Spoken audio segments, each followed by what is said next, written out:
सबको जय मसीह। प्रभु का धन्यवाद। वचन में जाएंगे। आप सीख रहे थे परमेश्वर को यत्न से खोजते हैं, वे हमसे पाते हैं, है ना। तो उस बात में हमारा विषय तेजी से समय चला गया था। आज हम वहीं से चलेंगे। भजन संहिता देखा मैं 32 के 6, अगर आपको याद होगा। भजन संहिता 32 का 6, हाँ यही था ना जी, यही थे जी।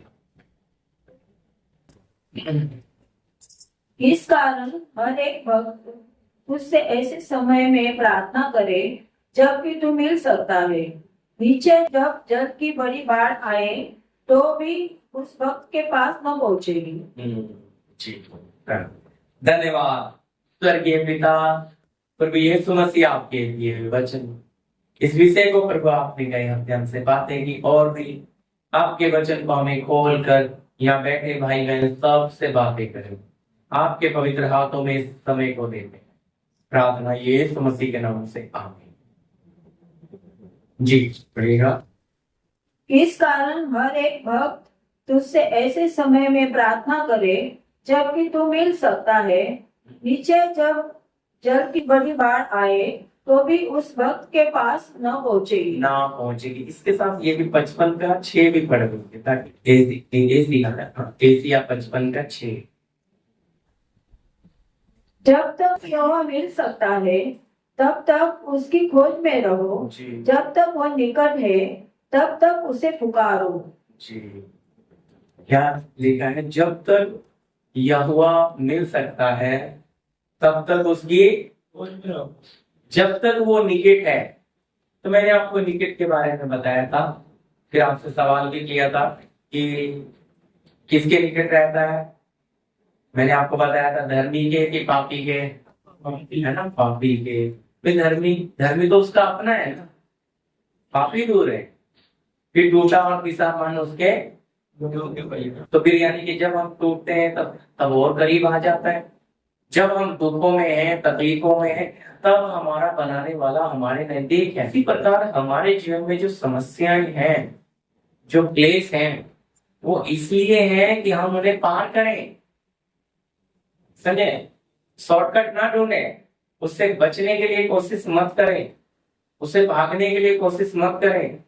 घर का वातावरण खराब है, वो खराब क्यों है? क्या आपके बनाने वाले को नहीं पता? वो तो आपके नीचे।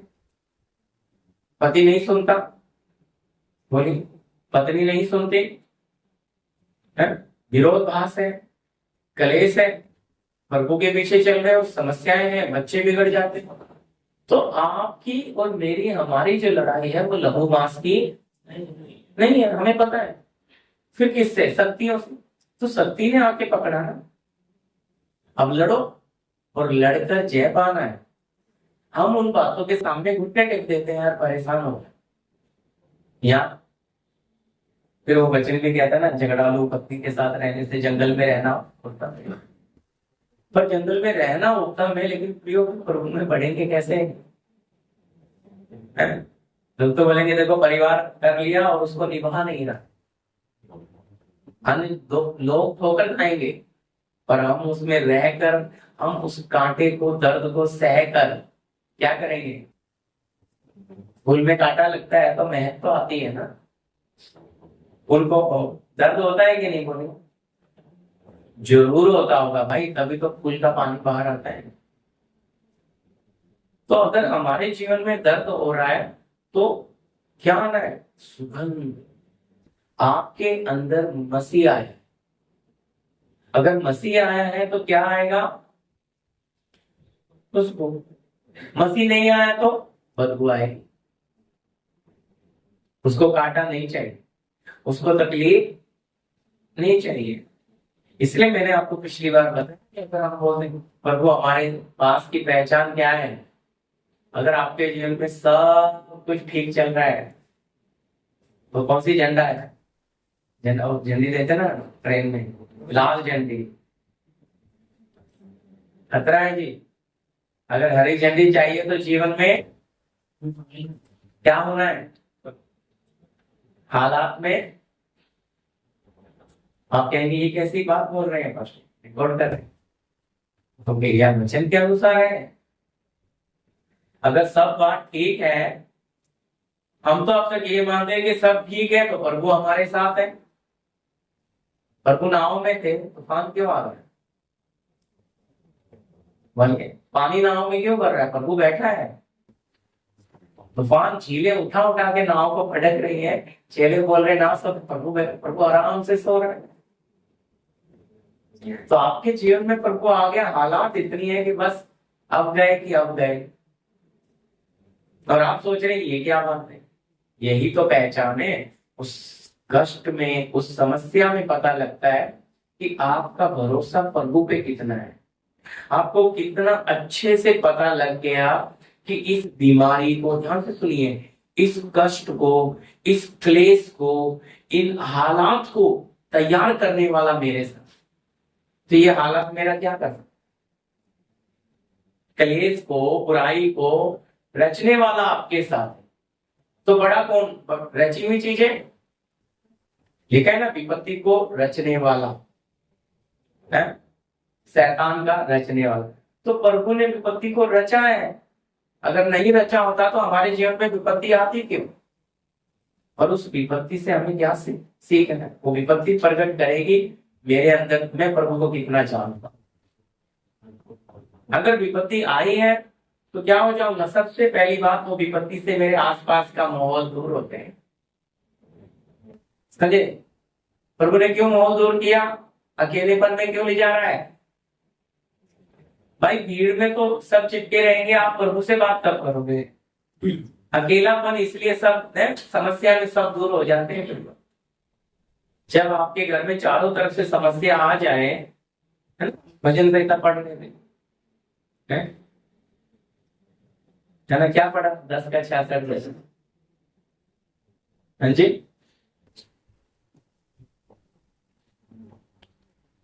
पढ़ो मत, अभी पढ़ो मत ना, सुना था ना, बहुत बार पढ़ा। 66 का 10 से 11 बार। तूने हमें जांचा, तूने हमें जाल में फंसाया, हमारी गड्डी पर भारी बोझ। हम तो एक ही वचन देख रहे हैं कि बोझ से दबे लोगों मेरे पास आओ, मैं विश्राम दूंगा। लेकिन ये परमेश्वर बोझ भी डालता है। याद रखिए, बच्चे के ऊपर तो नहीं डालेगा। डालेगा किसके ऊपर? जो बड़ा हो गया, जिम्मेवारी उसको देगा, है ना। जो बच्चा है उसको नहीं, उसके लिए उसका बोझ उठाएगा। हम स्कूल जाते हैं बच्चे को छोड़ने, तो छोटे बच्चे का बैग हम उठाते हैं, उसके कंधे पर डालते हैं। माँ चाहे बाप चाहे, बैग बच्चा ले ले, क्यों? वो अभी छोटा है, उतना वजन उठा। इसी तरह पर एक समय आता है, चलो उठाओ, क्योंकि हमको क्या हो गया है, ठीक है नहीं? तो प्रभु भी हमें एक, जब तक हमारा बोझ उठाता है, जब तक हमारी समझ नहीं खुली, बुद्धि नहीं खुली, पर जब हम बड़े हो गए तो हम पर बोझ डाल देता, अब तुम उठाओ और चलो, ताकि कष्ट क्या है, तकलीफ क्या है आपको पता लगे। और आप अगर कष्ट उठाओगे, कष्ट में से जाओगे, तभी तो कष्ट में पड़े हुए लोगों को तसल्ली दोगे। तो इसलिए उसका व्यवहार हमारे साथ, तो इसलिए घर का माहौल पूरा बिगड़ जाता है। और हम चाहते हैं कि बस प्रभु कुछ भी हो, घर में जब जाए तो शांति मिले। दिन भर के थके हुए, है ना, पढ़ा था ना फर्स्ट, दिन भर के थके हुए शाम को प्रभु कहता है चलो भाई नाव पे पार चले।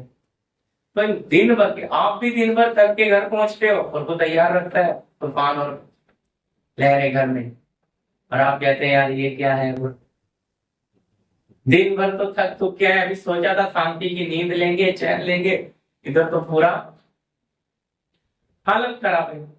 क्यों? उस हालत के अंदर प्रभु की है। याद रखना, वो हम अपने प्रभु को, वो इसलिए हालत इतनी खराब हो रही है क्योंकि बनाने वाला साथ। मैं आपको वचन नहीं पढ़ा रहा क्योंकि वो वचन आपने उपवास प्रार्थना में पढ़ लिया। अब सोचकर देखिए कि आपके साथ प्रभु है और समस्या में समस्या आपके ऊपर आ रही है, और प्रभु चुपचाप क्या देख रहा है कि ये मुझे देखेगा प्रदीप या समस्या को देखेगा। ध्यान से समझिए मेरी बात, सवाल कर भी, प्रदीप मुझे देख रहा है या समस्या को देख? अब समस्या बड़ी है या उसको बनाने वाला बड़ा है? हाँ जी बोलिए। तो हमें किसको देखना चाहिए? है ना, जब बनाने वाले को देख रहे हैं, ध्यान से सुनिएगा, तो वो समस्या हाथी जैसी है, लेकिन जब बनाने वाले को देखा विशाल, उसकी कोई सीमा ही नहीं है, अथाह परमेश्वर, तो वो हाथी क्या बन गया? चींटी। समस्या थी बड़ी और समस्या वहीं बैठी है, लेकिन आपने जब उसको बनाने वाले को देख लिया तो वो समस्या ही आपके सामने। पर होता उल्टा है, हम बनाने वाले से बड़ा समस्या को मान लेते। यह है हमारे विश्वास की परख। हम सोचते हैं नहीं नहीं प्रभु क्या कर दो। मैंने बोला निकट है, वचन कह रहा है। अगला वचन भी पढ़ लीजिए इसके साथ, प्रेरित को 17 का 27। भाई निकट है। नीचे हमने भजन से पढ़ा, हमने 32 का 6, निश्चय जल की बड़ी बाढ़ क्या नहीं आएगी? उसके नहीं, बाढ़ नीचे जल की बड़ी बाढ़ किसके? उसके पास नहीं आएगी। पढ़ा था ना कई बार भी। तो समस्या तो बड़ी बड़ी आएगी, लेकिन आपके सर का बाल भी वो छू आपका कुछ भी बिगाड़ नहीं सकती। हालात कितने भी विपरीत हो जाएं, समझो आपके हाथ से, आपको ऐसा लगेगा आप तो हाथ से सब कुछ गया, लेकिन तो भी आपका विश्वास किधर? उसके ऊपर। पौलुस कहता है एक रात और एक दिन, ध्यान से सुनिएगा, कहता है मैंने समुद्र में बिताया और मैंने यहां तक सोच लिया कि मेरे ऊपर मृत्यु की आज्ञा हो गई। अपने ऊपर का विश्वास भी कहता है मैंने छोड़। ध्यान से समझना बात, क्योंकि जब समस्या आती है ना प्रियो, हमारा खुद का भी विश्वास खत्म। वो कौन सा? अपने ऊपर का। कुछ लोगों में अपने ऊपर का विश्वास रहता है, पर वो कहता है अच्छा इसको थोड़ा और टेम्परेचर बढ़ाना पड़ेगा, ये छोटे में नहीं निकलता है, इसके ऊपर का विश्वास कर, क्योंकि इसका विश्वास खत्म होके क्या होना है? पूरा मुझ पे निर्भर होना है। तो फिर वो समस्या इसलिए टेम्परेचर बढ़ा देता है, ताकि क्या कर रहा है? हमें शुद्ध कर रहा है, हमें पवित्र कर रहा है। हमारा वो मनुष्य स्वभाव से हमें निकालना चाहता है। लेकिन हम वचन पढ़ते हैं, वचन सुनते हैं, और चलने के टाइम हमारी हालत क्यों खराब है? क्योंकि प्रभु के वचन का सामर्थ शक्ति नहीं मिला होता, तो उस बात को बर्दाश्त, उस परिस्थिति के ऊपर खड़े हंसते। लिखा बुद्धिमान स्त्री आने वाली, पढ़ाऊंगा नहीं, 31 सबने पढ़ा है, मेरे विश्वास करता हूँ, नीति वचन 31। बुद्धिमान स्त्री क्या है? आने वाली विपत्ति पे हंसती है, ऐसा ही लिखा है। आने वाली समस्याओं पे क्यों भाई है? क्यों हंसती है? मैं कहता हूं जो वचन को समझते हैं वो हालात के सामने खुश रहते, खड़े, उन्हें पता आने दो आज ये समस्या तो आनी ही है, उसके लिए पहले से तैयारी है, तो फिर डर किस बात का है? पर डर उसको होता है जिसके पास कोई तैयारी नहीं। इसलिए बोला नीचे जल की बाढ़ उसके पास भी आएगी, लेकिन उसको छू नहीं सकती। हाँ जी, प्रेरित 17 का 27। कि वह परमेश्वर को ढूंढे, कदाचित उसे टटोल कर पाए, तो भी वह हम में से किसी से दूर नहीं। हालेलुया। कहाँ ढूंढे? लंबी लंबी यात्रा करते, चलो इजराइल जाते हैं जी, वहां पे यीशु चलते थे, फिरते थे, बैठते थे, वहां जाएंगे, इजराइल जाएंगे, शायद वहां मिल जाएगा प्रभु। इतने लोगों की सोच है ऐसी।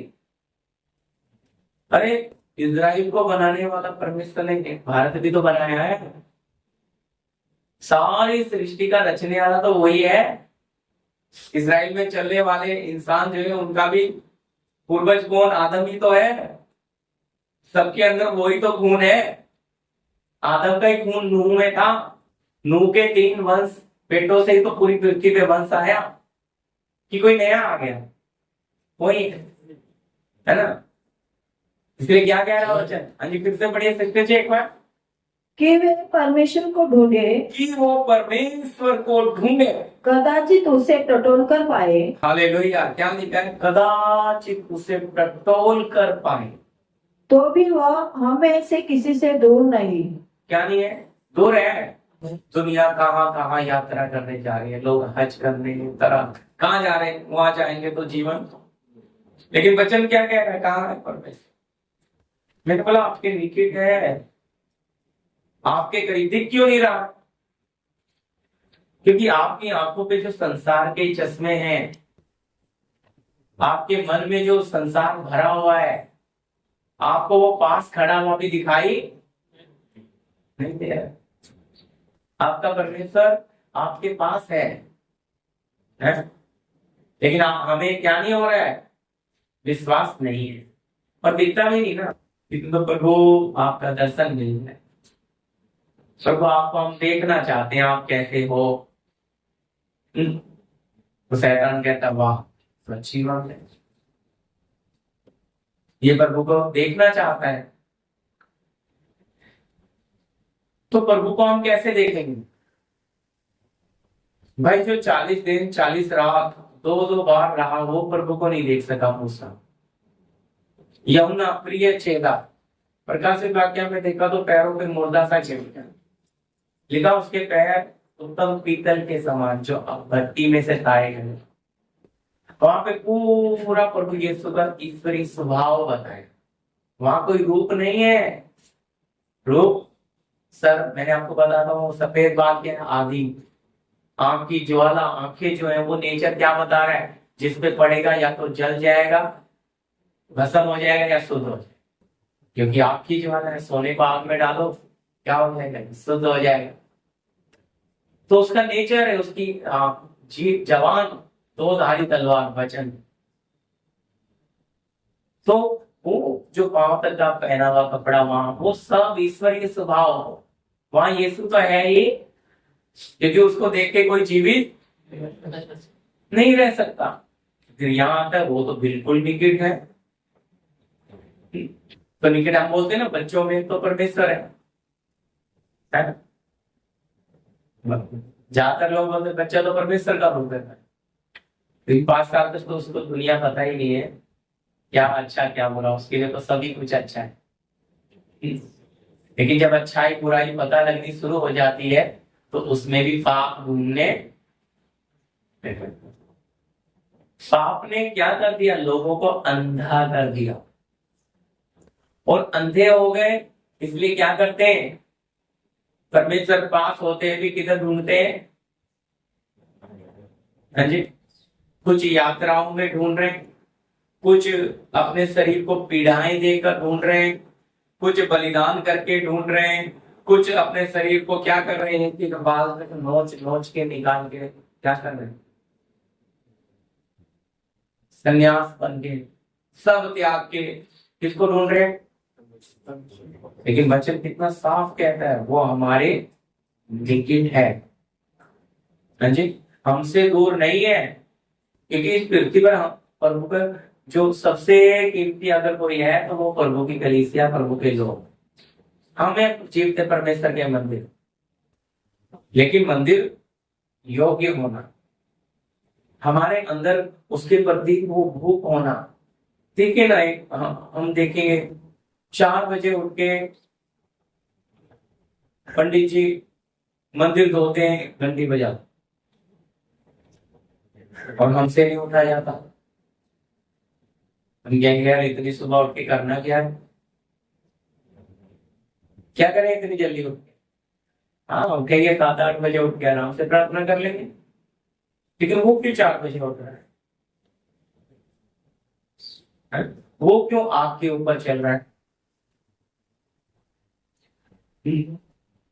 वो क्यों ध्यान लगाने के लिए 2-2 घंटा हिलता भी नहीं? हम तो यहाँ 2 घंटा प्रार्थना के लिए 10 बार पैर फैलाते हैं, उठते हैं, बैठते हैं।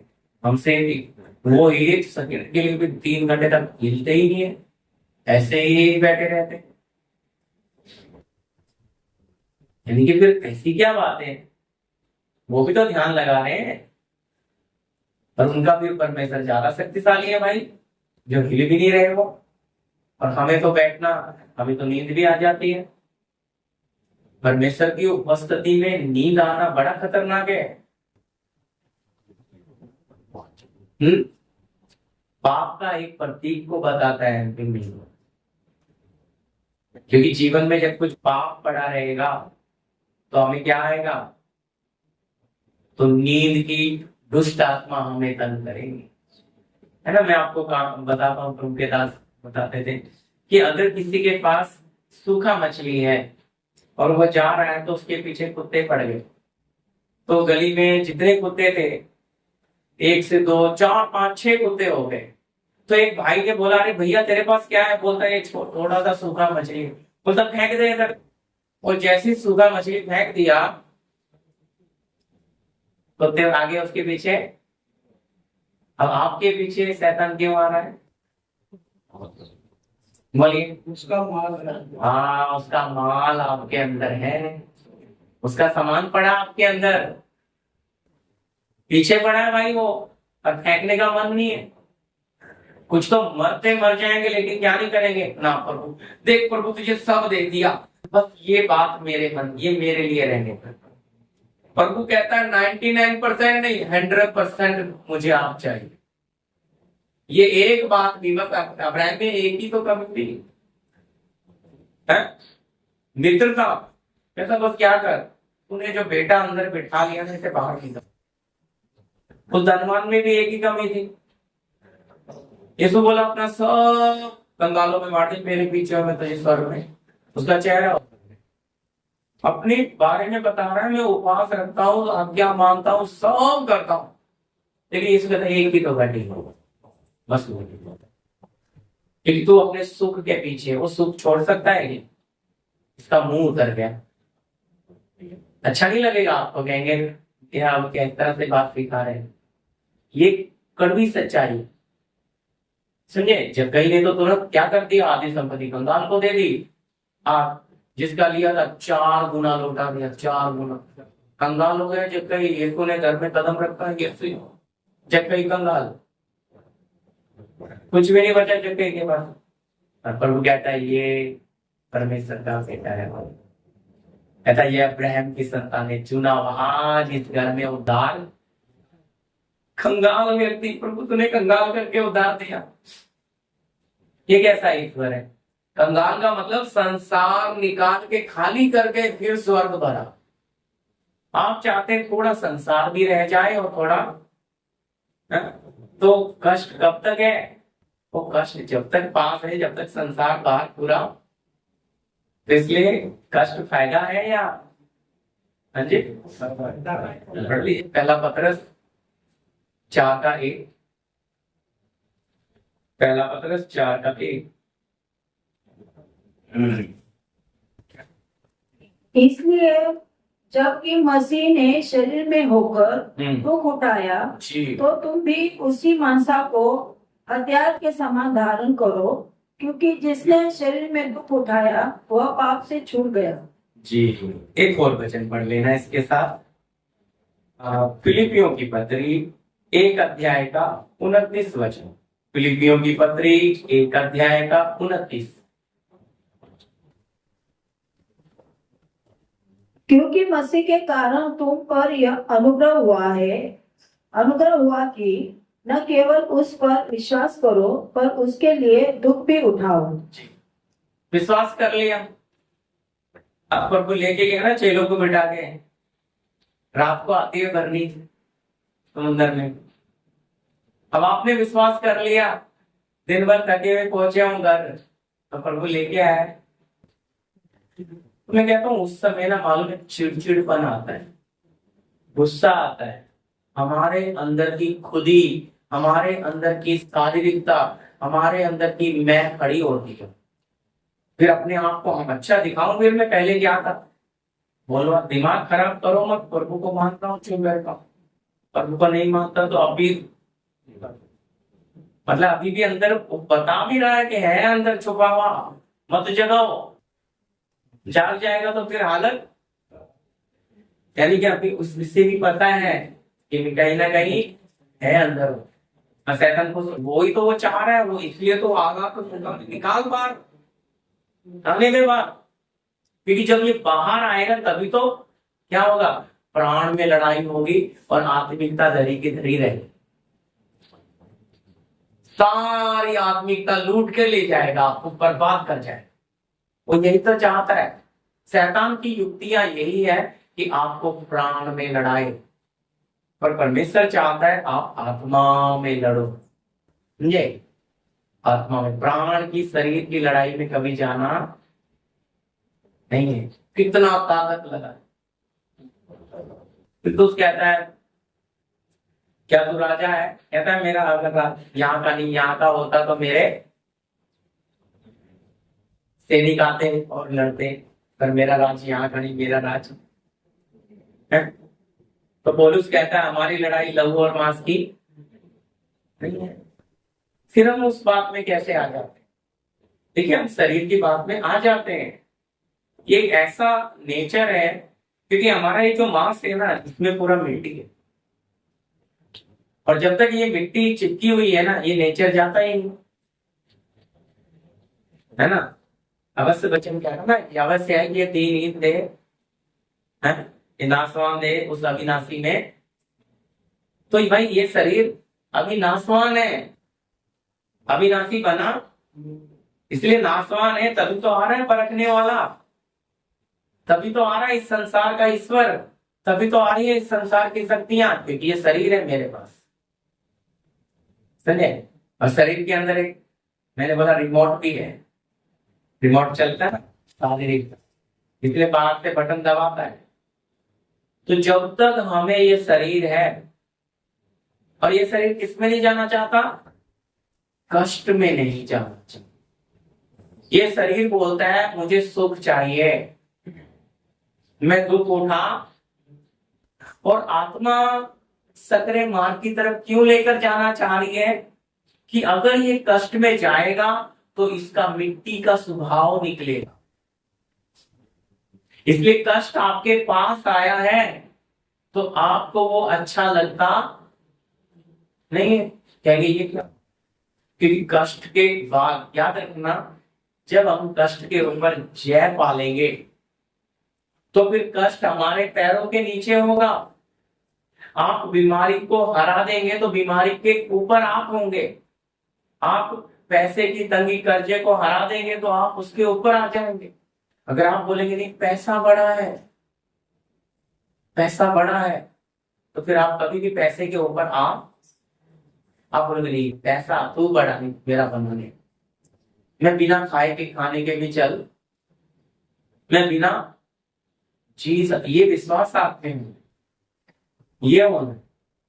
लेकिन हम ना ना ना बिना पैसे के थोड़ी जिंदगी काट सकते, बिना पैसे के कैसे चले। लेकिन विश्वास, अब आपके ऊपर का विश्वास खत्म होना है तो क्या आना है? बिना पैसे के भी कहेंगे ना ना ना ना जी ये बात मत बोलिए, बिना पैसे के तो हम घर से यहाँ भी नहीं आ सकते, हमें गाड़ी चाहिए। लेकिन नहीं होगा तो फिर पैदल चल के आना पड़ेगा, कष्ट बढ़ जाएगा। ऐसा चाहिए? पैसे के बगैर कुछ भी नहीं। इसलिए प्रभु बोलता है केसर का केसर को दे दो, परमेश्वर का। प्रभु आपसे क्या पैसा मांग रहा है? संसार का समय उसे दे, परमेश्वर का समय प्रभु को दो। आपका आत्मिक जीवन के लिए आप क्या दें? आप सोचिए 10 दे देना चाहिए और प्रभु खुश। अच्छी तरह समझिए, आपके मन में एक भावना आ सकती है कि 10 दे दें, प्रभु खुश हो जाएगा। जिए कैसे मर्जी, ऐसे प्रभु खुश होने वाला नहीं है। वो 10 उसमें गिना जाएगा रिश्वत में। समझ रहे मेरी बात? लेकिन प्रभु कह रहा है पहले तो मुझे अपने समय का 10 देना, पहले तो मेरे साथ समय तो बीता। मैंने आपको कई बार बताया दान पहले हबील फिर के, अगर हबील कबूल नहीं है तो उसका दान कबूल नहीं है, छत तक नहीं जाता है। आप दान डाल दोगे, बेशक पीछे डब्बा रखकर डाल दोगे कोई बात नहीं, लेकिन उसका कोई प्रतिफल आपको मिलने वाला उल्टा डंडे पड़े, क्योंकि आप घूस दे रहे हो। आप उस जीवते परमेश्वर को रिश्वत दे के क्या करना चाहते हैं? उसका मुंह बंद करना कि बस प्रभु ने मेरा दान ले लिया तो बस मैं भी, अब मुझे किसी का कोई चाहिए, पास्टर ने प्रार्थना करके मेरा दान ले लिया, बस मैं खुश खुश। लेकिन भाई आपका दान पास्टर नहीं, आपका दान किसने कबूल करना है? स्वर्ग ने। तो स्वर्ग कब कबूल करेगा? जब आप उसके साथ। तो इसलिए पहले आपका जीवन चाहिए। आप कहते हैं हमें तो शारीरिक बातों में जीना है, तो तुम कहता है शरीर में जियो। अगर आपका शरीर कितना साल आपके साथ देगा? 70-80 जोर मार के, अभी भजन संहिता में तो 80 लिखा है, जोर मार के 80। चलो भाई 90 झेलोगे, लेकिन जाना तो फिर मिट्टी में ही पड़ेगा। और जब ये शरीर आपके माँ बाप से मिला हुआ मिट्टी में चला जाएगा, तो वो ये आत्मा प्राण जो पिता से मिला है, ये लौट जाएगा। अब जब हिसाब किया जाएगा तो, हाँ जी, क्योंकि आत्मा प्राण को मौत नहीं है, इसीलिए तो युगन युग का नरक बना के रखा है, युगन युग का, और युगन युग का स्वर्ग बनाया। क्योंकि आपके और मेरे शरीर को मौत है, लेकिन आत्मा प्राण को मौत नहीं है। इसीलिए प्रभु हिसाब वहां पता लगेगा, फिर युगान युग तक। हालेलुया। ठीक है, और विसेरा नहीं मरता। एक तो नरक को जिसको खुद यहोवा परमेश्वर अपनी आग की ज्वाला से जला रहा है, इसलिए हमें उसके सिंहासन के सामने खड़े होंगे क्या? न्यायी ईश्वर है, भस्म करने वाली आग है। तो अगर हम यहाँ अपने शरीर के इस मिट्टी के स्वभाव को नहीं छोड़ेंगे, तो वो स्वर्गीय स्वभाव, स्वर्गीय बर्तन हमें मिलने वाला नहीं है। याद रखना, हम कितना भी अपने शरीर को संभाल ले, इसको निलाएं धुलाएं, अच्छा कपड़ा पहनाएं, इसको टैग चमड़े को ढीला होने से रोक सकते हैं क्या? रोक सकते हैं? इस काले बाल को सफेद होने से रोक सकते हैं कुदरती? नहीं रोक सकते। हम अपनी आयु को रोक आए हैं, तो अब जाने का समय, उम्र नहीं बढ़ रही, आ गए हैं, अब गिनती गिन रहे हैं। दाऊद बोलता मुझे मेरे दिन गिनने की समय, जब तो जाना है, ये नहीं पता कल ही जाना पड़े, ये नहीं पता कल ही जाना पड़ सकता है। फिर क्या करेंगे? कितने हमारे आसपास के पड़ोसियों के कितने लोग चले गए, हमें क्या संकेत मिल रहा है? देख ले चला गया, तू भी सोच ले। देख ले चली गई, अब तू भी सोच ले। हमें प्रभु इशारा दे रहा है कि वो देख चला गया, अब तू भी, तुझे भी जाना है। क्या तूने क्या कमाया है? हो सकता है तूने 2 पैसे कमाए होंगे, अपने बच्चों के लिए रख जाएगा, अपने रिश्तेदारों के लिए रख जाएगा, लेकिन तूने जहां जा रहा है वहां के लिए क्या? वहां के लिए बोलेगा नहीं प्रभु, बहुत परेशान थे ना किराए के रूम में, एक खुद का रूम लेने के लिए दिन रात मेहनत कर, 15 साल संसार खा गया। अब वो 15 साल ही था प्रभु में बढ़ने का, अब घर बना, अब प्रभु में बढ़ूंगा, घंटी बज गई, ट्रेन से गिरा, टपक गया, पहुंच गया प्रभु के पास। बोलता प्रभु अब तो शुरू किया था मैंने, बोला समय खत्म हो गया था ना प्रदीप जी, तेरी बात समझना होता है।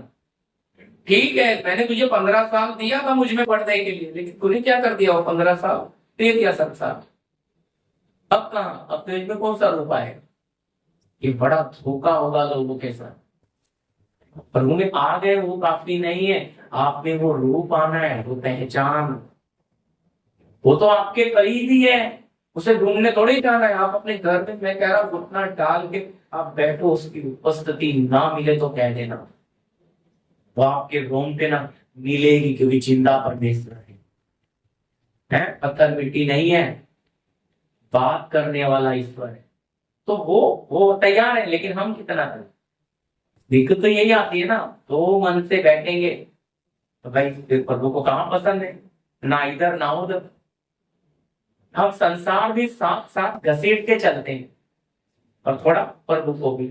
प्रभु कहता है ये नहीं चलेगा। ये ईश्वर ऐसा है कि इसको आपने अपने घर बुलाया, और आपके घर पे चारपाई एक ही थी, बेड एक ही था, और आप बोलते हैं प्रभु आधे में तू लेट जा, आधे में मैं। ये बोलता है नहीं, ये नहीं होगा। अगर मुझे तूने अपने घर बुलाया तो प्रदीप जी आप नीचे ले लो, बेड में लो। आपके जीवन में यीशु आ गया है तो आपके लिए फिर कोई जगह नहीं है। बुरा नहीं मानना, वचन ऐसा अपनी खुदी का अपने आप ही का इनकार ना करे। क्या नहीं हो प्रभु का क्रूस ना उठाए प्रतिदिन, क्या नहीं कर सकता है? प्रभु का चेला इनकार किया हुआ क्या बोलेगा? पूरा प्रभु तेरा है, एकदम तेरा। मेरी बात समझना, उस चार पाए उस खटिया का मतलब कि पूरा आपने क्या नहीं किया, समझौता नहीं किया कि प्रभु आधे में आप सो जाओ आधे में हम सो जा रहे हैं। नहीं, आप उसे प्यार करते थे। आपने बोला प्रभु पूरा तेरा, मैं यहाँ नीचे समझो। समझे? ये है प्यार। पर बहुत लोग समझौता, प्रभु थोड़ा तू थोड़ा, ये थोड़ा करने वाला ईश्वर नहीं है प्रियो, नहीं लेगा वो आपका थोड़ा। वो चुपचाप बैठा रहेगा, इंतजार करेगा कि कब मुझे प्रदीप पूरा अपना जीवन देगा। 2 साल 5 साल 10 साल, फिर उसकी आत्मा जब खेदित होनी शुरू हो जाती है तो एक समय आता है वो जान जाती है कि प्रदीप मुझे पूरा जगह देने वाला, तो वो चली जाती। तब आप इसलिए लिखा पवित्र आत्मा को शोकित मत कर। वो आपको बहुत सह रही है, वो इसीलिए सह रही है कि कब मुझे अपना पूरा जीवन देगा। समझ आता ना? किस तरह चार बाई खटिया का मतलब है पूरा, आधा नहीं लेगा। आपकी मर्जी फिर चलने वाली नहीं है, फिर बनाने वाले की मर्जी चले।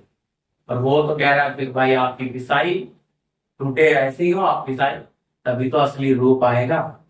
तभी आप उन लोगों में शिरोमणि बनोगे, गवाह बनोगे। देखिए देखो मसीह, देखो ये जीवते परमेश्वर के लोग, तब आप, और उसके लिए आप कितने अंधेरे में से जाते हो, वो बड़ी बात है। वो अंधेरा ही तो आपके अंदर से हो स्वभाव लाएगा। यानी कि ये कष्ट ही आपको, इसलिए यहाँ क्या पढ़ा है मैंने आपको? विश्वास करते हो तो क्या भी उठाओ, दुख भी उठाओ, ऐसा ही लिखा है ना? विश्वास करते हो तो दुख, प्रभु हम तो तेरे पास आए हैं कि दुख हटा दो, तब मानेंगे तू सच्चा ईश्वर है। प्रभु कहता है ठीक है, दरवाजा खुला है, आप जा सकते हो, क्योंकि आपकी गलत जगह पे आप है। हालेलुया। यहां आपको क्या नहीं है? यहां आपको विश्वास किया है अनंत जीवन देने वाला ईश्वर। ये आपको वायदा नहीं भाई, इसने अपनी जान और लहू खून का आखिरी कतरा तक दे दिया, आपके सारे गुनाह अपने ऊपर ले लिए। अब आपकी जहां आत्मा और प्राण जाकर नरक में तड़पना था, वहां जाके यीशु मसीह तड़प लिया। क्यों?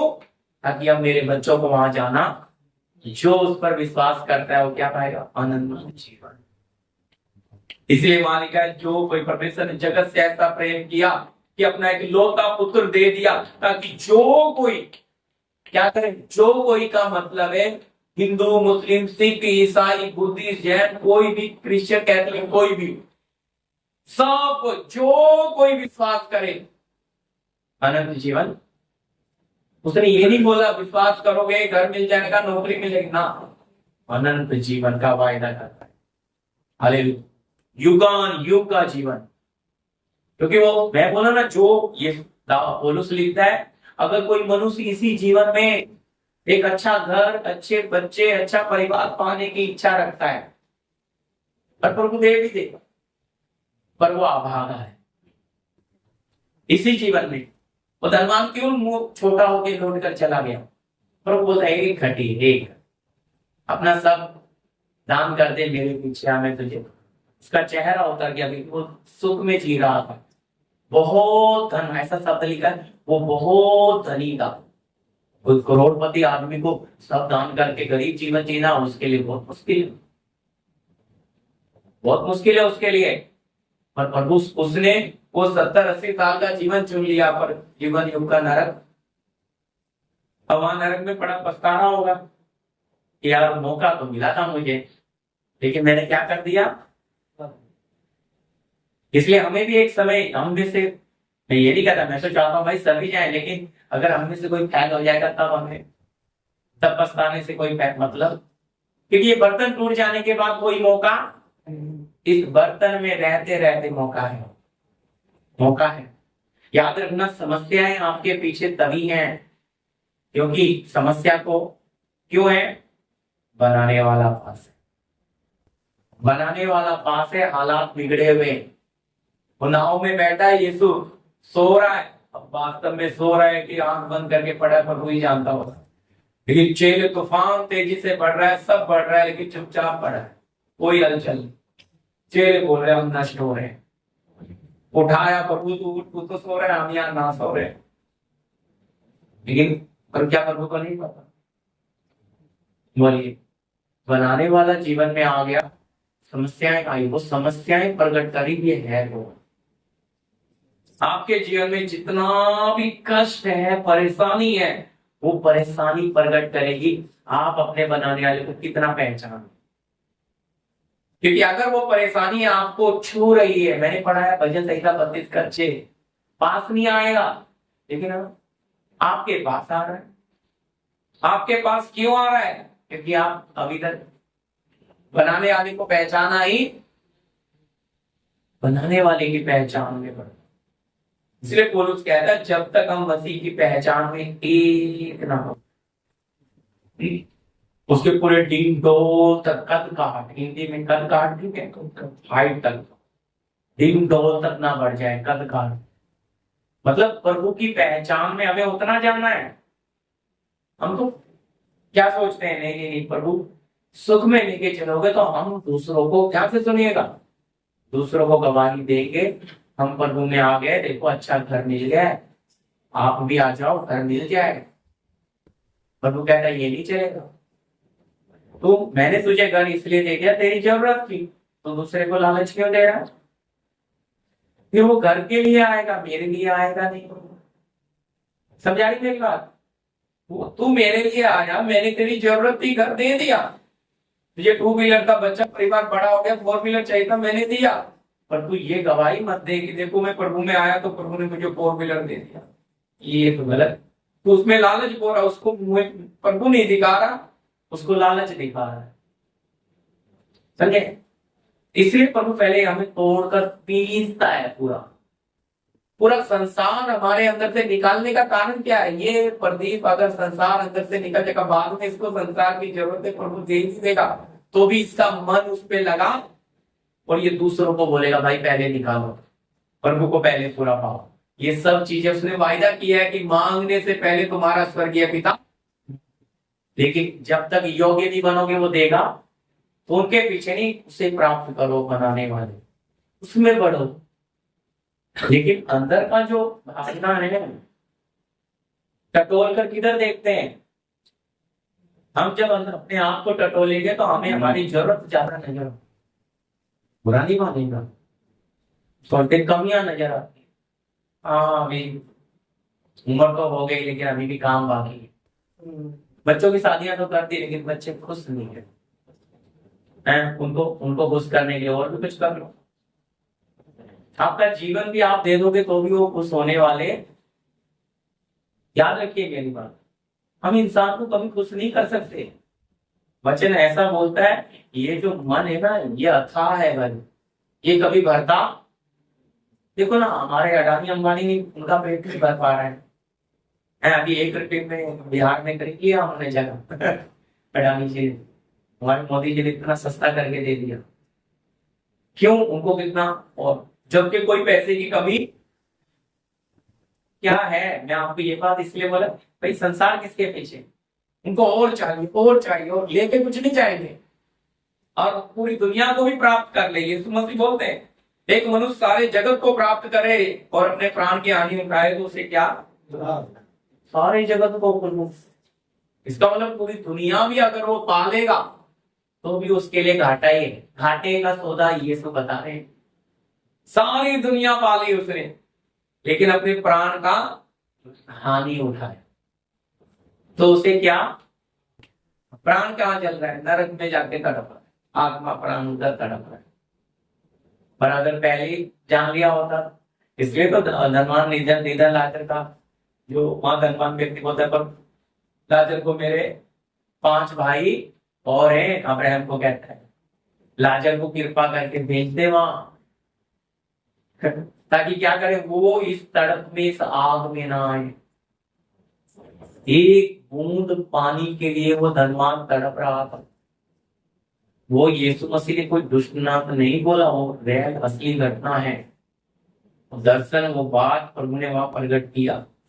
ये तो कुछ बातें बहुत से दृष्टांतों में बातें की हैं, लेकिन हमें एक बात रखिए भाई, ये है, तब वहां क्या हालत होगा? तड़पना ही तड़पना है। इसीलिए तो उसको नरक कहते हैं। और युगान युग क्यों है? क्योंकि हमारी आत्मा प्राण को मौत, हमारे माँ बाप से मिला हुआ शरीर मिट्टी में चला जाएगा, लेकिन हमारे पिता से मिली हुई आत्मा और प्राण का वो मौत, वो युगान, इस यही है न्याय। जब धोखा देते हैं दोबारा जन्म हो जाएगा। कौन सा जन्म भाई, किसने देखा है? जितने भी पुराना दूसरा जन्म वाले आए हैं उनमें ज्यादातर दुष्ट आत्माएं निकली। कोई दूसरा नहीं होता है, एक ही बार। वचन कहता है एक ही बार जन्म और एक ही बार मरना और न्याय का होना निश्चित है। समझे? धोखे में नहीं जाना। तो इसलिए हमें एक ही जीवन दिया है, प्रभु ने दो जीवन नहीं है। इसी जीवन में हमने तय करना है, बनाने वाला चाहिए या बनी हुई चीजें जी। इसलिए टटोल का देखो, आपसे दूर नहीं है। इर्मिया 23 का 23 और 24। इर्मिया 23 का 23 और 24। इर्मिया 23 का 23 और 24। यहोवा की यह वाणी है, हाँ जी। क्या मैं ऐसा परमेश्वर हूँ जो दूर नहीं निकट ही रहता हूँ? फिर यहोवा की यह वाणी है, क्या कोई ऐसे गुप्त स्थानों में छिप सकता है कि मैं उसे न देख सकूं? क्या स्वर्ग और पृथ्वी दोनों मुझसे परिपूर्ण नहीं है? जी। 23 का 23 से पढ़ा, सही पढ़ा उन्होंने, सही पढ़ा है। 23 का 23 और 24 पढ़ा, सही पढ़ दिया जी। क्या लिखा है जी? शब्द क्या है? यहोवा की यह वाणी है, क्या मैं ऐसा परमेश्वर हूं जो दूर नहीं निकट ही रहता हूं। कहां रहता है? हमने नए नियम में देखा, टटोल कर देखो, हमसे वो दूर, कहता मैं ऐसा परमेश्वर हूं, दूर नहीं हूं भाई, निकट ही रहता हूं। है आपके नजदीक है, लेकिन इस संसार के वातावरण ने आपको इतना व्यस्त रखा है कि ना तो आपको उसकी उपस्थिति का पता लगता है, ना उसको है या नहीं है समझ में नहीं आता, क्योंकि इतना अंदर संसार है। और जब तक आप इस संसार को बाहर निकालते नहीं है, तो इसीलिए वो निकालने के लिए क्या लाया? अब प्रभु निकट आ गया। अब क्या शुरू कर रहे हैं? कष्ट आता है तो क्या निकलना शुरू होता है? बोलिए भाई, संसार निकलता है। कष्ट आएगा तो क्या निकलेगा? आग ना बताएगी ये खरा है कि खोटा है, तकलीफ भी तो बताएगी ये प्रभु का भक्त है या नहीं है। अय्यूब के पास आया ना, पर भेजा तो क्या किया? खराई पे खड़ा रहा अय्यूब। तो आपके मेरे पास आएगा, कहता दूर नहीं भाई, मैं क्या हूं? निकट ही हूं, निकट ही रहता हूं। है? और फिर बोलता है मेरे से आकाश और पृथ्वी क्या सब कुछ। अब दाऊद बोलता है भाई मैं तेरी आत्मा से भाग के जाऊंगा। सबको पढ़ा हुआ वचन है। कहता आसमान में चढ़ूं तो प्रभु तू वहां, अधोलोक में उतरूं वो वहां है, मैं तेरी आत्मा से भागकर जाऊंगा। पढ़ा है ना भजन संहिता 139। कहां जाऊं? बोलिए, ऐसी कोई जगह है ही नहीं। इसका मतलब जहां परमेश्वर की आंखें, सिर्फ वो एक शब्द में पढ़ना चाहूंगा, आंख, इसको वर्ड रखते पीछे भजन संहिता 139 चलेगा। मैं तेरे आत्मा से भागकर किधर जाऊं या तेरे सामने से किधर भागूं? यदि मैं आकाश पर चढ़ूं तो तू वहां है, यदि मैं अपना बिछौना अधोलोक में बिछाऊं तो वहां भी तू है। यदि मैं घोर की किरणों पर चढ़कर समुद्र के पार जा बसूं, तो वहां भी तू अपने हाथ से मेरी अगुवाई करेगा और अपने दाहिने हाथ से मुझे पकड़े रहेगा। यदि मैं कहूँ कि अंधकार में, तो मैं छिप जाऊंगा और मेरे चारों ओर का उजियारा रात का अंधेरा हो जाएगा, तो भी अंधकार तुझसे न छिपाएगा। रात को दिन के तुल्य प्रकाश देगी, क्योंकि तेरे लिए अंधियारा और उजियारा दोनों एक समान है। हालेलुया। क्या है परमेश्वर के लिए? अभी मेरे लिए तो शैतान शैतान है, जान लीजिए। हाँ शैतान, मैं इंसान हूं, डरूंगा, लेकिन बनाने वाले मेरे, है ना। वो बोलता है मैं अंधियारे का बनाने वाला, मैं उजाले का बनाने वाला, मैं ईविल का, मैं शैतान का, विपत्ति का रचने वाला, मैं ही हूं। तो रचने वाले को कोई डर, उसके लिए अंधेरा भी वैसा ही है और रोशनी भी वैसा ही है। हमारे लिए फर्क है, अच्छी तरह समझना है। हमारे लिए क्या है? हमें अंधेरा क्या देता है? तकलीफ देगा, शैतान को देगा और डर आएगा हमें। लेकिन प्रभु के ऊपर अंधेरा कोई प्रभाव डाल, तो आपके अगर प्रभु के ऊपर ने प्रभाव डाला, तो हमारे ऊपर समस्याएं क्यों प्रभाव डाल रही है भाई? देखो समझिए, प्रभु के वचन को आप समझिए। अगर प्रभु चाहता है कि हमें उसका सा मन, उसका सा स्वभाव आए, तो उसके गुण भी आने, तो प्रभु के सामने अंधेरा क्या नहीं कर पा रहा है? कोई प्रभाव कहीं दाऊद पद में जा ही नहीं सकता। ऐसा कोई स्थान है ही नहीं कि जहां मैं छुप सकूं। मतलब प्रभु की आंख से कोई आप ओझल हो सकते, इसका मतलब आपके कहाँ है?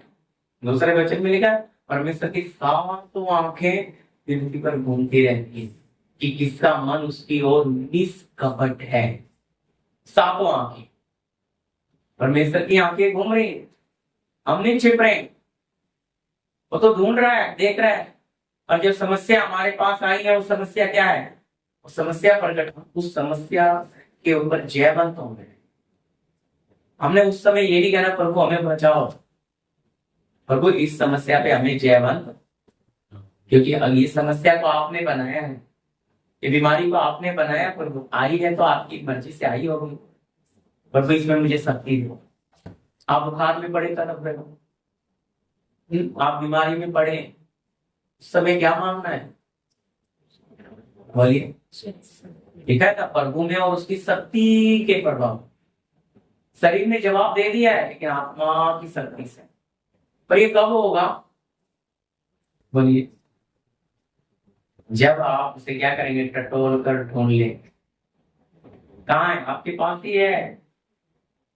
मैं कहता हूँ बहुत ऐसे लोग हैं, हम भी प्रार्थना में बैठ के उपस्थिति नहीं मिलती प्रभु की, प्रार्थना पक्का कर लेते, इसमें कोई शक नहीं है। नाम नहीं लूंगा, बता नहीं रहा, प्रार्थना करें, लेकिन कोई एहसास नहीं है। उस प्रार्थना को बोलते हैं रीति रिवाज प्रियो। रीति रिवाज, हमें रीति रिवाज नहीं करना। हम ईसाई नहीं है, हम रीति रिवाज से निकल आए। हम सब अन्य जाति से निकल कर आए हैं। सोचकर देखे, निकल कर आए तो हम, हमारे समाज के लोग हमें देख रहे हैं कि प्रदीप क्यों निकल, इसे क्या मिला है? क्या देखने से तो कुछ बदल गया। लेकिन ना ईसाई तो नहीं बना, क्योंकि कोई फेस्टिवल ही नहीं बना रहा, कोई त्योहार भी नहीं बना रहा, अपना मना नहीं रहा, उनका त्योहार उनका भी नहीं मना रहा। फिर इसे मिला क्या है? समझे? अपना छोड़ दिया, उनका मना नहीं रहा। कुछ लोग ऐसा अपना छोड़ दिया, उनका मना रहे, वो ईसाई बन गए, है ना। समझ आ रही मेरी बात? उनपे एक स्टैंप लग जाता है, पक्का ईसाई है। क्योंकि क्या हो गया? रीति रिवाज। पर हम रीति रिवाज से निकल कर आए हैं। पौलुस लिखता है तुम दासत्व के जुए में फिर से ना जूतो। मसीह ने तुम्हें स्वतंत्रता के लिए स्वतंत्र किया, फिर से दासत्व में ना जाओ, फिर से संसार के गुलाम। तो वो है कि कौन सी स्वतंत्रता, कौन सी आजादी? आत्मिक तौर पर आजादी। पहले थे हम रीति रिवाज के गुलाम, अब हम रीति रिवाज के गुलाम नहीं है। पहले थे वो दिन ये दिन, अब हमारे लिए हर दिन एक जैसा ही। पौलुस कहता है मैं डरता हूं तुम दिन महीनों को मानते हैं। प्रभु हमारे करीब है, लेकिन हमें कितना एहसास है? बोलिए ना, कितना बड़ा है वचन। मैं खत्म कर रहा हूँ, फिर आप आज और रहेगा। व्यवस्था विवरण 4 का साफ पढ़ दीजिए। देखो कौन ऐसी करी जाती है जिसका देवता उसके ऐसे समीप रहता हो जैसा हमारा परमेश्वर यहोवा, जबकि हम उसको पुकारते हैं। हालेलुया। कहता है ऐसी कौन सी बड़ी जाति है जिसका परमेश्वर उनके बीच में है जी। और आपके बारे में, मेरे बारे में क्या लिखा है? जहाँ 2 या 3 कौन है? हाँ जी। ये मैं अभी समय नहीं बचा, मैं बस आपको वचन देके जा रहा हूँ, बाद में आप मनन कर लेना। वचन संहिता 40 का 1 जल्दी पढ़ लीजिए। अब समय खत्म हो गया, मैं खत्म करता हूँ। जी जी जी, कुछ 2 बातें बोल के खत्म करना जी। वचन संहिता 40 का 1 46। परमेश्वर हमारा शरण स्थान और बल है। हालेलुया। परमेश्वर हमारा शरण स्थान और क्या है? बल है। हाँ, संकट में अति सहज से मिलने वाला। हालेलुया। किसमें जी? अति सहज शब्द क्या दिया है? यानी कि आपके पास तकलीफ आई है, सहायक बिल्कुल पास ही खड़ा है, पर आपको वो सहायक नहीं दिख रहा। आपको वो विपत्ति बड़ी और पैसे की तंगी बड़ी लग रही है, वो बीमारी बड़ी तंग कर रही है, वो क्लेश बड़ा तंग कर रहा है, वो संकट तंग कर रहा है, लेकिन उसको बनाने वाला पास है, अति सहज से मिलने वाला परमेश्वर। वो हमें दिख ही नहीं रहा है, क्योंकि संसार के चश्मे जो आंखों पे चढ़े, आत्मिक आंखें, मन की आंखें ज्योति में हुई ही नहीं। लास्ट की बात है, गिनती 23 का 1, बस ये लास्ट कर।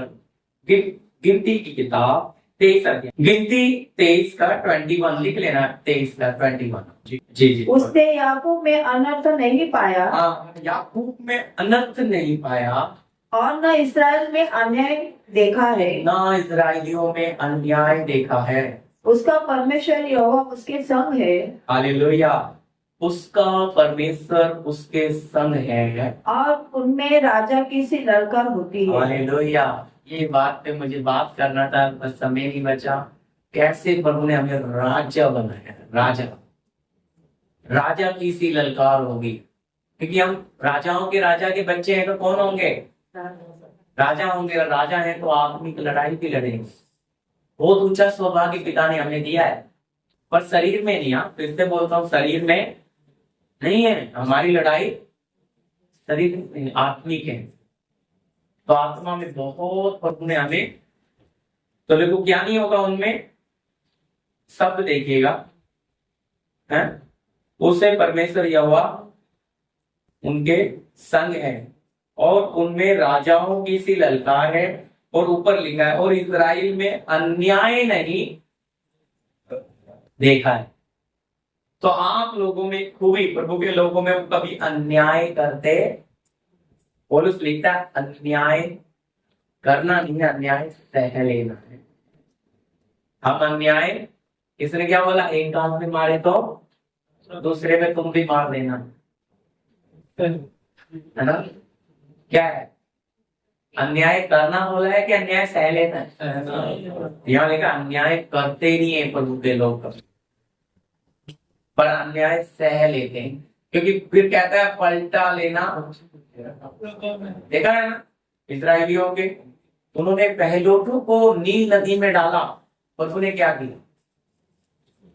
हाँ जी, पूरी फैरो की सेना, फैरो को भी रथ समेत कहा बदला लिया प्रभु ने, पलटा लिया। जलद रखने वाला ईश्वर है। अगर हमारे साथ कोई अन्याय करता भी है, चुप रहे, बस खड़े खड़े प्रभु के। पर अगर हम उसका सामना करेंगे, फिर उनमें और हमें कोई फर्क, आपके साथ झगड़ा करके आप चुप रह गए, उसकी शांति उड़ जाएगी, उसकी नींद उड़ जाएगी, उसका चैन उड़ जाएगा, जब तक वो आपसे मेल ना कर ले। पर कब? पर इधर क्या होता है, उसने आप वो राम प्रभु के लोग हाथ से तो, लेकिन मुंह से तो मार ही देते हैं। फैल हो गए हम, समझे? इसलिए हमारे अंदर पौलुस लिखता है सहनशीलता धारण करो। प्रभु हमारे बिल्कुल करीब है, लेकिन हमारा उसके साथ कितना रिश्ता है?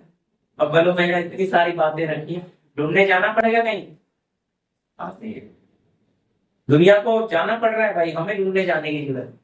हमारा ईश्वर ऐसा हमारे बीच में बसता है। हालेलुया। इसलिए लिखा, जहाँ 2 या 3 मेरे नाम से मैं उनके बीच में। आइए प्रार्थना करेंगे। कुछ क्या है बीच में? लास्ट प्रार्थना भाई, जल्दी लास्ट प्रार्थना। प्यारे पिताजी, अनुग्रहकारी दयालु परमेश्वर, हम आपको धन्यवाद देते हैं इस समय के लिए, मौके के लिए, सौभाग्य के लिए प्रभु धन्यवाद देते हैं प्रभु। सच में प्रभु हमने सीखा प्रभु 2 संडे से प्रभु परमेश्वर को कैसे खोजना है, यत्न से खोजना है प्रभु, पूरी जान लगाकर प्रभु आपको खोजना है प्रभु।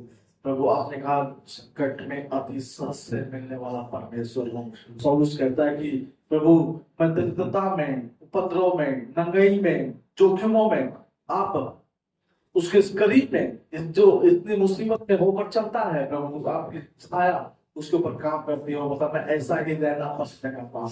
प्रभु हमें भी यह सीखना है प्रभु, हमारे अंदर आना है अंदर से कि हमें जितना कष्ट में आप मिलते हैं प्रभु, उतना सुख में आप नहीं मिलते हैं प्रभु। प्रभु हमारे अंदर भी कष्ट में रहने का एक मन दीजिए, कष्ट में ऊपर चलने के लिए प्रभु आप सहायता करें प्रभु, कष्ट के ऊपर जय पाने के लिए प्रभु आप मदद कीजिए प्रभु। आप महान है, आप कुछ भी कर सकते हैं प्रभु। प्रभु आपने कहा यदि जो संसार जो हमको प्रभु तुमसे पहले हमको सताया है तो तुम्हें भी सताएंगे, इससे तो घबराना नहीं, क्योंकि उस संसार को मैंने जीत लिया है प्रभु। आपने संसार को जीता है प्रभु, हमें भी हर बातों में जीतने के लिए प्रभु आप मन दे, सहायता करें, कृपा करें पवित्र आत्मा अपने साथ लेकर चलने के लिए प्रभु आप सहायता करें प्रभु। यीशु मसीह के पद चिन्हों पर चलने के लिए प्रभु आप सहायता करें प्रभु।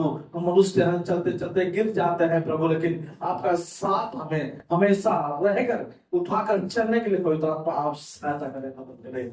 यहाँ पे आए हुए छोटे बड़े सबको आपके हाथों में सौंपते हैं खुदा मसीह। वचन के भेद और रहस्य को समझने के लिए हमारे समझ को, हमारी बुद्धि को खोल दीजिए खुदा मसीह, ताकि आपके वचन को और गहराई से सीखने के लिए प्रभु, उस पर चलने के लिए आप हमारी सहायता करें, मदद करें। सारी बातों को आपके हाथों में सौंपते हुए प्रभु, आपके दास के पूरे परिवार को आपके हाथों में सौंपते हुए प्रार्थना यीशु मसीह के नाम से मांगते हैं, सुनिए दस का आमीन।